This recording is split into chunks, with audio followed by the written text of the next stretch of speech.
Sahabat setia Go Warrior yang dikasihi Tuhan, Shalom. Hari ini adalah Senin 7 Juli 2025. Kita mengawali pekan ini dengan semangat dan dengan penuh rasa syukur. Cayo.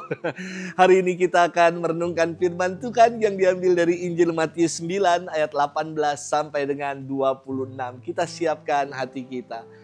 Haleluya, haleluya, haleluya. Penebus kita Yesus Kristus telah membinasakan maut dan menerangi hidup kita dengan Injil. Haleluya, haleluya, haleluya.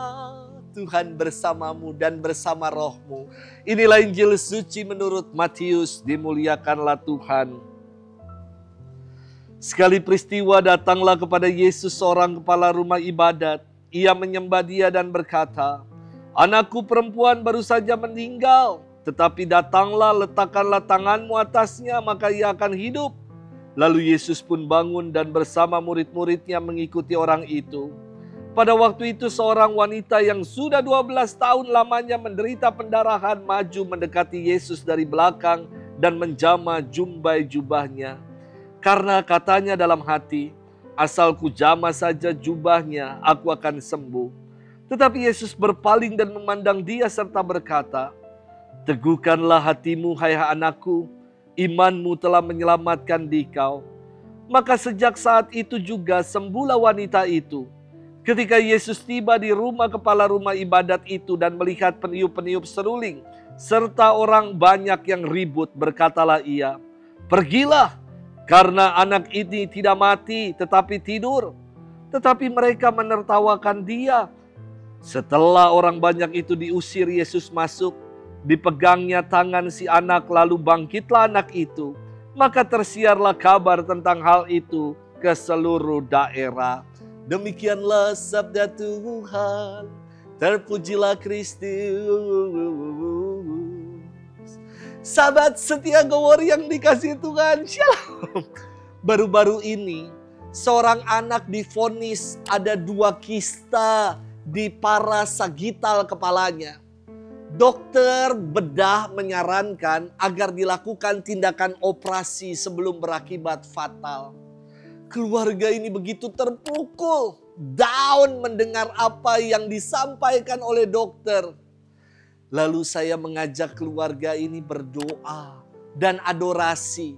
Kebetulan saya mengisi KRK, Kebangkitan Rohani Katolik di Paroki Mangga Besar. Dengan tema, "Bersabdalah saja Tuhan, maka aku sembuh." Lalu ketika dalam adorasi, anak ini mengatakan ia tersungkur dan tiada henti menangis. Esok harinya, pengecekan lebih lanjut.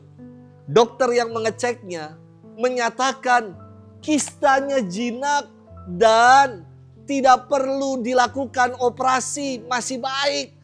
Tuhan begitu dahsyat dan agung. Keluarga ini yang tadinya down, akhirnya meluhurkan nama Tuhan. Luar biasa karya Tuhan. Sahabat setia Go Warrior yang dikasihi Tuhan. Dalam firman Tuhan hari ini, kita akan belajar dari 2 teladan iman yang istimewa. Pertama, teladan iman dari kepala rumah ibadat yang datang kepada Yesus ketika mendapati anak perempuannya yang ia kasihi baru saja meninggal. Nampak sekali ada perjuangan dari seorang bapak yang punya gelar kedudukan sebagai kepala rumah ibadat. Namun ia menanggalkan kekuasaan gelarnya itu untuk bersujud di hadapan Yesus. Dan sungguh buah dari iman dan keyakinannya, anak perempuan yang sudah mati itu bangkit sehat dan hidup. Teladan kedua adalah dari perempuan yang sakit pendarahan sudah selama 12 tahun.